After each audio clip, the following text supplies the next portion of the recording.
হে প্রভু আমারে ফুলের গাড়ে শাহ আলম আমার বন্ধু মানুষ আমারে পাঠাইছে, সৌদি আরবে পাঠাইছে, পাঠাইয়া আমার জীবনটারে নষ্ট করে দিছে গো প্রভু। এমন বেঈমানের ঘরের বেঈমান। ফেরাউনের চেয়ে ফেরাউন অনেক ভালো ছিল। ফেরাউন দিনের বেলা যদি ক্ষুধা দাবি করত, রাতের বেলা গভীর জঙ্গলে গিয়া বলতো আল্লাহ আমি জানি তুমি ক্ষুধা, কিন্তু মানুষে আমারে ক্ষুধা কইলে ভাল লাগে, আমার উপরে নারাজ হইয়া তুমি আমারে গজব দিয়ে ধ্বংস করে দিও না।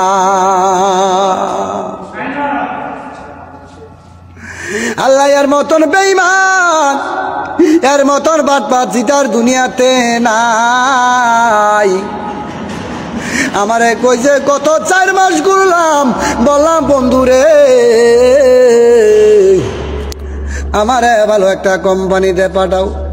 আমার সাথে দিল আমার সহকারী সাইদু, ড্রাইভার সাইদু মিয়া, সাইদু মেরে লিয়া বনাইলাম করে বন্ধু চিন্তা করিস না, তোরে ভালো কোম্পানিতে পাঠাইলাম।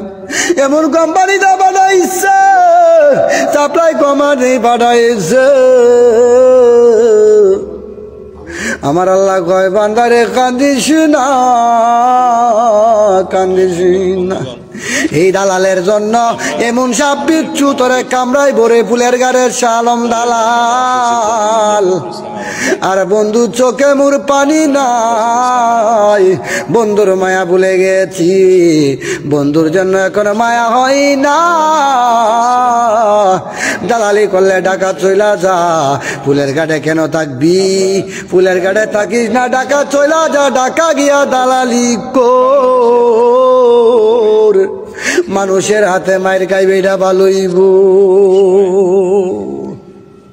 2013 সালে তোরে 3.5 লাখ টাকা দিছি, চালানো হয়েছে, আরো 50,000 টাকা নিজে খরচ করছি, মেডিকেল করছি, এখনো পর্যন্ত তারও 3 বার বিদেশ গেছি বাপের টাকা দিয়া।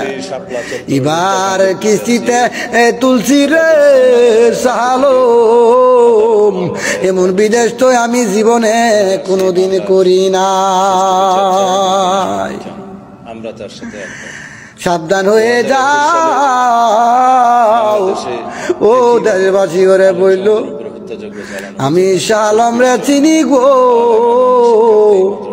সে আমার ঘনিষ্ঠ বন্ধু ছিল, আমার সাথে এখন এমন মিথ্যা কথা বলে রে, এখন পর্যন্ত কোম্পানি আমার কামাই দেয় না।